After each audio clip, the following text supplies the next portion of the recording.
Cerita ini dimulai ketika, di kerajaan Termur, terjadi pemberontakan di kalangan rakyat. Karena tidak puas dengan kebijakan Putri Mia yang egois, sang putri dimasukkan ke dalam penjara karena ulah yang dia buat. Selang 3 tahun kemudian, selama di dalam penjara Putri Mia menulis buku harian yang berisi tentang penyesalannya dan kesalahan yang telah dia buat. Selama di penjara, Mia diperlakukan sangat buruk oleh para prajurit, dan dia terpaksa memakan makanan yang dulu tidak dia sukai. Seiring dengan berjalannya waktu, eksekusi Mia telah ditetapkan dengan hukuman penggal. Mia melangkah menuju hukuman mati sambil memegang buku hariannya. Penyesalan terus menghantui Mia menjelang hukuman mati yang akan dia hadapi. Di setiap langkah menuju kematian, rakyat Termun menerikan kebenciannya terhadap Putri Mia. Di sana dia melihat 2 orang yang menyebabkan pemberontak di kerajaan Termun. Sambil terus menyesal, Mia meratapi hidupnya yang akan berakhir. Dan tiba-tiba, Mia terbangun dari tempat tidurnya, kembali ke masa kecilnya seperti tidak percaya apa yang telah dia lalui. Mia kebingungan dengan apa yang terjadi pada dirinya. Mia menganggap bahwa itu hanya mimpi buruk dan bukan kenyataan. Tapi dia menemukan buku harian yang dia tulis selama di penjara. Di dalam buku harian itu, berisi penyesalan dan ketakutan Mia terhadap hukuman mati. Mia bersikeras bahwa itu hanyalah mimpi buruk dan bukan kejadian yang sebenarnya. Di saat memikirkan itu, semua para pelayan ketakutan akan sikap Mia yang suka marah-marah dan egois soal makanan.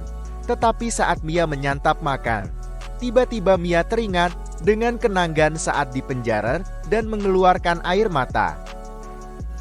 Ketika Mia berada di taman dan sedang minum teh, tiba-tiba seorang pelayan menjatuhkan kue di depan Mia. Mia menyadari bahwa pelayan itu merupakan pelayan yang setia menemani Mia waktu saat berada di dalam penjara. Karena kesetiaannya terhadap Mia waktu di penjara, pelayan itu diangkat menjadi pelayan pribadinya. Mia percaya bahwa Anne tidak akan mengkhianati kepercayaan Mia. Setelah kejadian di taman tadi, Mia menjadi yakin bahwa ingatan dan hukuman mati itu bukanlah mimpi, melainkan pengalamannya 8 tahun di masa depan. Mia mencoba mengingat kembali semua kejadian yang akan terjadi di masa depan. Untuk menghindari hukuman mati yang akan menimpanya, Mia mempelajari penyebab kerusuhan dan pemberontakan yang akan terjadi di kerajaan. Mia menyadari garis besar kerusuhan yang akan terjadi, dan dia menyadari dulu dia terlalu egois, manja, serta tak memikirkan kepentingan rakyatnya. Mia bertekad untuk merubah takdir dan masa depan di kehidupan reinkarnasinya yang kedua ini untuk menghindari eksekusi mati. Keesokan harinya Mia melihat seseorang. Dia mengingat di masa sebelumnya ada seorang menteri yang berusaha untuk memulihkan kondisi kerajaan, yaitu Ludwig. Dikala itu Ludwig dan Mia selalu bertengkar mengenai kerajaan. Ketika Mia mendengar pembicaraan bahwa Ludwig akan dipindahkan ke daerah pelosok, jika itu terjadi maka kerajaan Termun dan Mia akan terancam. Karena Mia menyadari hanya Ludwig yang bisa mengontrol kondisi kerajaan. Mia tidak ingin Ludwig jauh darinya. Dengan cepat Mia mengajak Ludwig untuk berbicara 4 mata. Tanpa basa-basi, Mia mengutarakan pikirannya kepada Ludwig bahwa dia ingin memperbaiki keuangan kerajaan. Ludwig tidak terlalu yakin dengan Putri Mia. Dia menyadari bahwa Mia merupakan putri yang egois yang mementingkan diri sendiri. Tapi, berkat ingatannya di masa lampau, Mia dapat meyakinkan Ludwig untuk menjadi sekutunya. Tiba-tiba Mia jadi teringat bahwa dulu Ludwig orang yang setia kepadanya dan Ludwig sering mengunjungi Mia di penjara. Walaupun mereka sering berselisih paham, setelah pertemuannya dengan Ludwig dan Anne yang menjadi sekutunya, beberapa catatan buku hariannya mulai menghilang dan berubah menjadi takdir baru. Mia pun mulai kebingungan. Dengan bantuan Ludwig, secara perlahan masa depannya sedikit berubah. Tapi, hukuman mati yang menunggunya di masa depan masih belum berubah. Mia dengan optimis bisa mengubah masa depan secara keseluruhan. Tapi, Mia kepikiran tentang wabah yang melanda wilayah Komun di ibu kota, pemberontakan suku minoritas di perbatasan, dan masih banyak masalah di kerajaan. Keesokan harinya Mia mengajak Ludwig untuk pergi ke daerah kumuh di ibu kota dan meminta pendapat Ludwig untuk menyelesaikan masalah yang ada di sana. Kondisi di sana sangat menyedihkan, bau busuk di mana-mana dan orang-orang jatuh sakit. Ketakutan Mia nantinya, wabah yang ada di pinggiran kota menyebar ke ibu kota dalam waktu dekat dan menyebabkan kematian massal yang memperburuk kondisi kerajaan. Mia meminta saran kepada Ludwig soal wabah ini.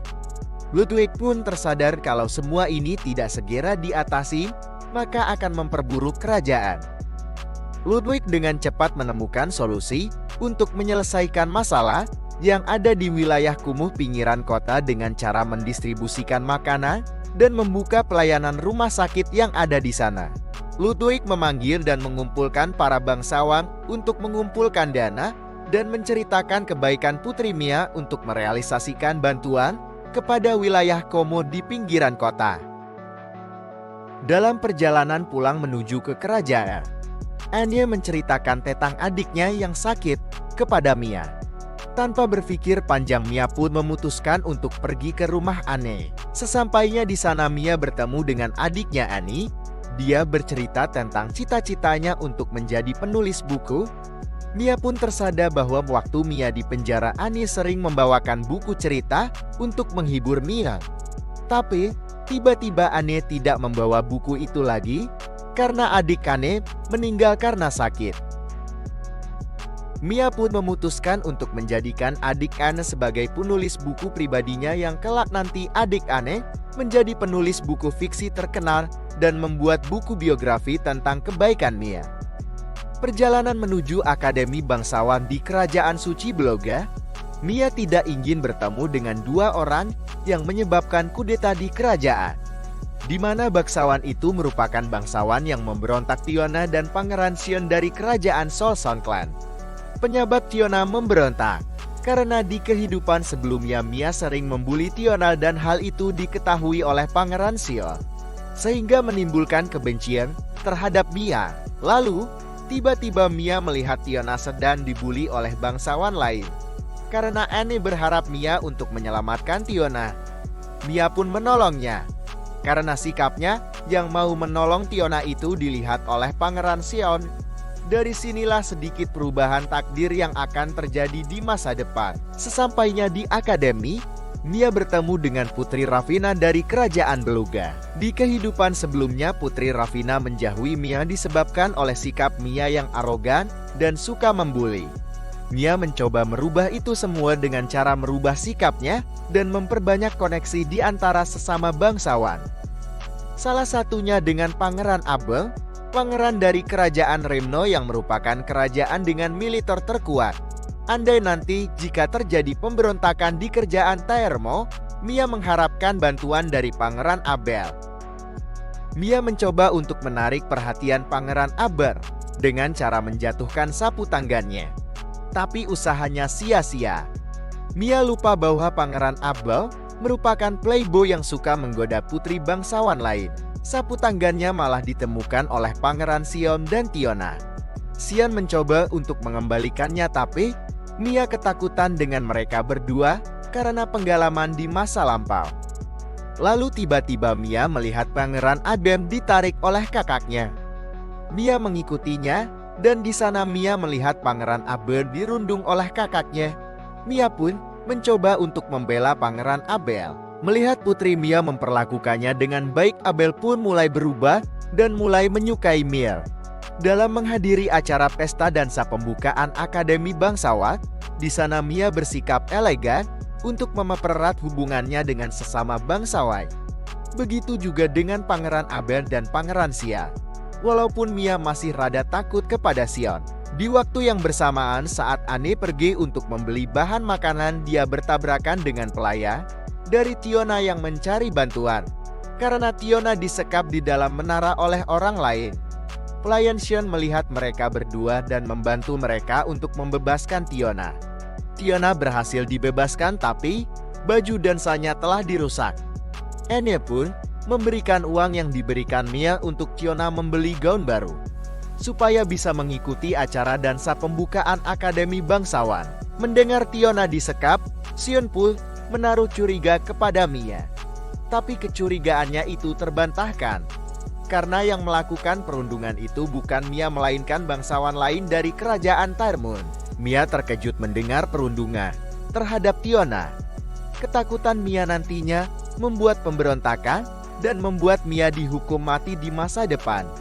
Mia pun mengambil sikap tegas terhadap para bangsawan yang merundung Tiona tersebut. Kemudian kejadian itu didengar oleh Putri Ravina. Ravina pun memanggil Mia untuk berbicara.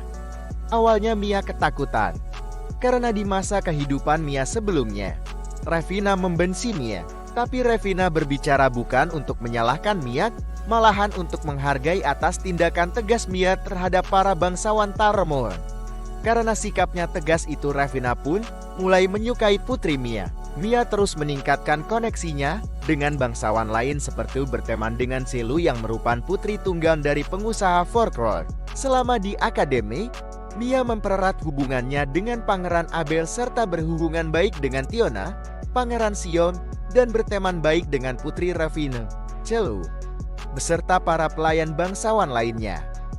Dalam perjalanan Mia kembali ke kerajaan Tarmon, Mia kembali mengecek buku hariannya.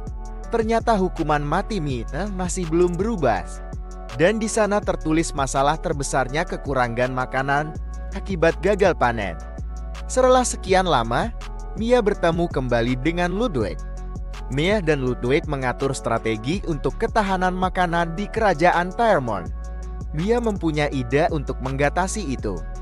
Dia memanggil ayahnya Celo ke istana, yang merupakan pedagang bangsawan.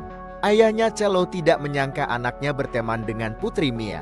Mia pun meminta bantuan kepada Forkrod untuk menyuplai gandum ke kerajaan dengan harga tetap dan dilarang menaikkan harga.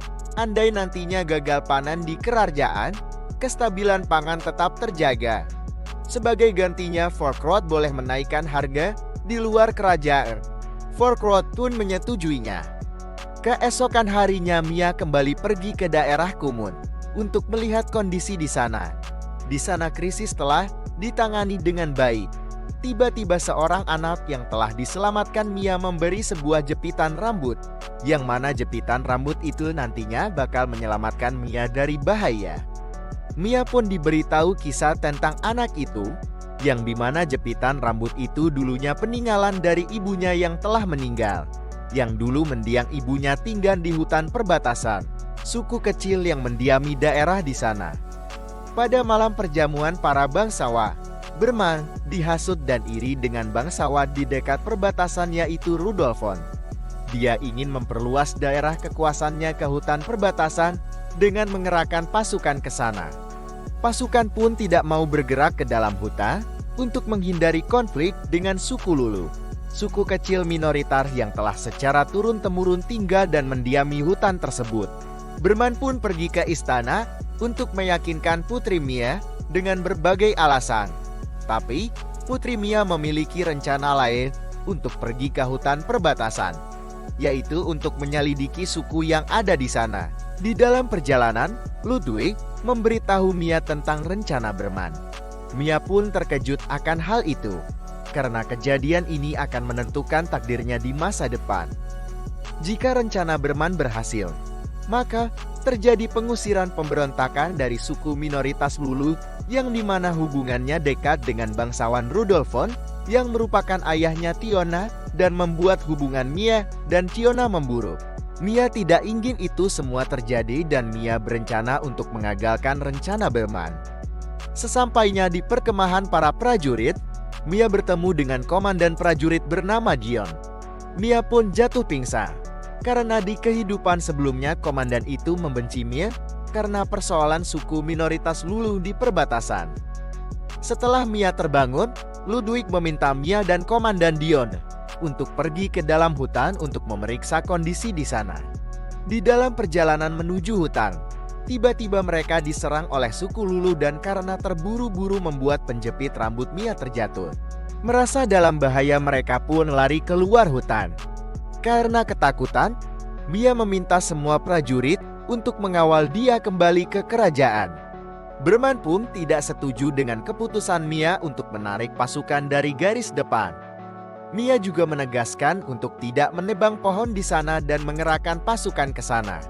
Sementara itu, Komandan Dian beranggapan bahwa Mia telah menyelamatkan pasukan dari konfrontasi dengan suku Lulu. Sesampainya kembali ke kerajaan, Mia menyadari bahwa jepitan rambutnya terjatuh di hutan. Ditemani oleh Komandan Dion, Mia kembali ke dalam hutan untuk mencari jepitan rambutnya yang terjatuh. Tiba-tiba suku Lulu mengepung putri Mia. Lalu kepala suku Lulu menanyakan dari mana Mia mendapatkan jepitan rambut ini. Di sana Mia bertemu dengan pelayan Tiona yang bernama Liora yang merupakan anggota dari suku Lulu. Liora memberitahu Mia bahwa penjepit rambut itu merupakan milik dari anak perempuan kepala suku Lulu. Mia pun memberitahukan bahwa putrinya telah meninggal di daerah Kumun dan cucunya yang memberikan penjepit rambut itu kepada Mia. Kepala suku Lulu mengucapkan terima kasih kepada Mia karena telah menyelamatkan cucunya. Perselisihan dengan suku Lulu telah terselesaikan dengan damai. Keesokan harinya, Mia diperintahkan untuk menghadap ayahnya, Paduka Kaisar Termon. Ayahnya menanyakan tentang konflik di wilayah Berman. Berman mengadu kepada Kaisar bahwa Mia terjatuh akibat pohon yang ada di sana. Kaisar pun menyuruh untuk membakar semua hutan. Tapi Mia melarangnya karena Mia beralasan menyukai pohon-pohon yang ada di sana. Dan Mia meminta untuk hutan yang ada di sana di bawah tanggung jawabnya. Kaisar pun meminta Berman untuk membangun Princess Tao di samping hutan itu. Berman pun setuju dan merasa bangga diberi tugas itu. Sekali lagi Mia menyelamatkan dirinya dari tragedi yang mungkin akan membuatnya menderita di masa depan. Mia teringat di masa depan, adik Tiona mengembangkan jenis gandum terbaru untuk pemberontak. Tidak mau hal itu terjadi, Mia pun memutuskan pergi ke kediaman Tiona. Sesampainya di sana, Mia bertemu dan berbicara kepada keluarga Tiona dan meminta adik Tiona Krea untuk menempuh pendidikan di Princess Tower yang akan didirikan oleh Berman, agar nanti di masa depan Krim bisa mengembangkan gandum terbaru untuk kerajaan. Dan tiba-tiba, buku harian Mia menghilang. Mia pun terkejut dan merasa bahagia. Akhirnya bisa merubah takdirnya di masa depan. Tapi apakah takdir hukuman pancung Mia di masa depan sudah benar-benar berubah?